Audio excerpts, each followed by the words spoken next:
Olá, bem-vindos a mais um vídeo da Hora Suave e hoje nós vamos falar sobre o 6º episódio da segunda temporada de The Mandalorian, A Tragédia.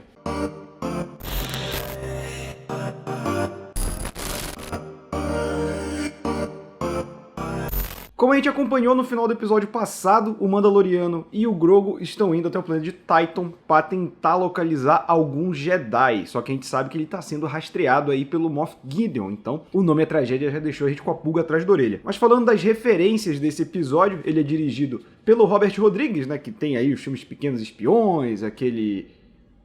Eu só lembro de Pequenos Espiões do Robert Rodrigues. Enfim, vários filmes. E ele sempre foi muito fã, ele já tinha postado foto com o bebê Yoda também nos bastidores, foi ele quem dirigiu esse episódio, a gente já vai chegar lá. E mais falando das referências desse episódio, a gente tem a primeira, a Slave One, famosa nave do Boba Fett que retorna nesse episódio, né? Ela apareceu pela primeira vez lá no Império Contra-Ataca e ela é do pai dele, o Jango Fett, que aparece no Ataque dos Clones. A gente tem a meditação do bebê Yoda ali também, que é algo comum pro Jedi, né? O Jedi é baseado em coisas do budismo, o lance do samurai e tudo mais, o George Lucas se baseou pra fazer, então a meditação do Grogu ali é um símbolo disso. A aparição do Boba Fett se apresentando é importante porque o Boba Fett no universo expandido, que é o que não vale mais hoje em dia, que é Legends, ele havia sobrevivido ao Poço de Sarlacc, e agora ele tá oficialmente de volta no canon, sobrevivendo. Por algum motivo não foi atrás da armadura dele antes, né? Agora que ele tem a Fennec Shand do lado dele, ele foi atrás, vai entender. E quando ele é perguntado se ele é um Mandaloriano, ele simplesmente fala que ele é um cara tentando fazer a vida dele pelo universo.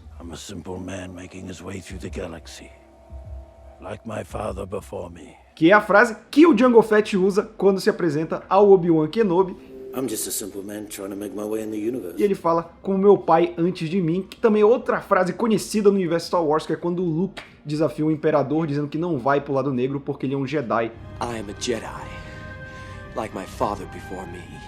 A Fennec Shand tá de volta, como eu já disse, né? A atriz Ming-Na Wen, que a gente lembra que já foi a Chun-Li no filme do Street Fighter e também tá em Agents of S.H.I.E.L.D. Ela volta agora, né? No final do episódio 5 da primeira temporada, ela é abandonada pra morrer e salva por uma figura misteriosa, que agora a gente sabe que é o Boba Fett. A gente tem, então, os remanescentes do Império indo buscar o bebê Yoda e eles descem em naves de transporte meio cargueiro, que são uma versão anterior daquelas que a gente vê na trilogia nova, né? Com os Troopers já da Primeira Ordem, que eles descem e tal. Tem rapidinho no trailer do The Force Awakens, aí, o Despertar da Força, é o mesmo modelo um pouco modificado. O Boba Fett fala que a armadura pertence a ele, que era do Jango Fett, e que ele lutou na Guerra Civil Mandaloriana. A Guerra Civil Mandaloriana tem que explicar um pouquinho. Ela aconteceu quando os novos Mandalorianos entraram em combate com os tradicionalistas. Os novos Mandalorianos queriam a paz em Mandalore, eles não queriam viver pelo conflito. E os tradicionalistas defendiam que os Mandalorianos sempre foram um povo guerreiro, que a paz não era o caminho deles. Os novos Mandalorianos vencem a Guerra Civil e expulsam os tradicionalistas para a Lua de Concórdia.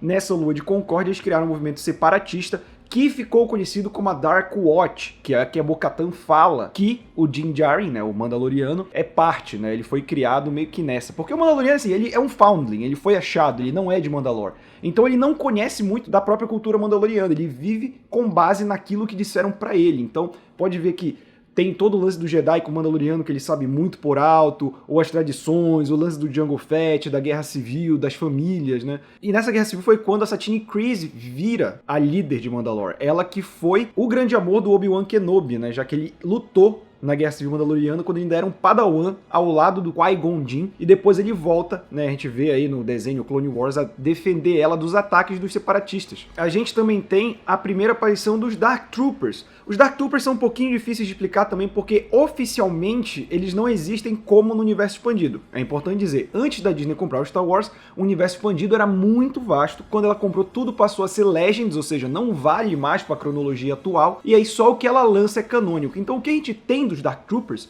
é tudo Legends, não vale para a cronologia atual. Então o que a gente tem? Lá em 1994, no Dark Forces, um jogo de PC, que é estilo Doom, tiro em primeira pessoa, que você joga com o Kyle Katarn, em que você vai roubar os planos da primeira Estrela da Morte, e aí você tem um general que ele tá desenvolvendo o projeto dos Dark Troopers, né, que tem várias fases. Você tem a primeira, que é é um robô meio exoesqueleto. A fase 2, que já é um pouco mais parecido com o Stormtrooper e um pouco mais forte. E aí esse do episódio fica meio que no meio termo ali do 1 e do 2. E o terceiro já é uma exo-armadura mesmo ali, gigantesca, que o chefão do jogo usa e no final é derrotado. A gente tem em jogo de celular também, a gente tem no Rogue One aqueles troopers que usam armadura preta também, mas eles não são necessariamente Dark Troopers no sentido da palavra, como a gente conhece. Então eu acho que o Mandaloriano talvez vá dar um novo significado aos Dark Troopers, já que a gente tem algo muito parecido com eles também em Rebels, né, quando tem a cena lá com o grande almirante Thrawn, né, que tem os sentinelas lá, que vão tentar destruir ele, e eles são muito parecidos com o design original dos Dark Troopers também. Então, no canon atual, a gente ainda não tem bem definido o que são os Dark Troopers, que nem era no Legend. No final do episódio, quando o bebê Yoda já tá nas mãos do Moff Gideon, a gente tem duas coisinhas ali. Primeiro, a gente vê o bebê Yoda usando a força para derrotar os Stormtroopers, bater nele e tal, que é um momento meio lado negro, digamos assim. E o tema que toca quando ele tá jogando os Troopers para um lado e para o outro é o tema do Kylo Ren, bem de fundo, assim. E a gente tem o Moff Gideon mostrando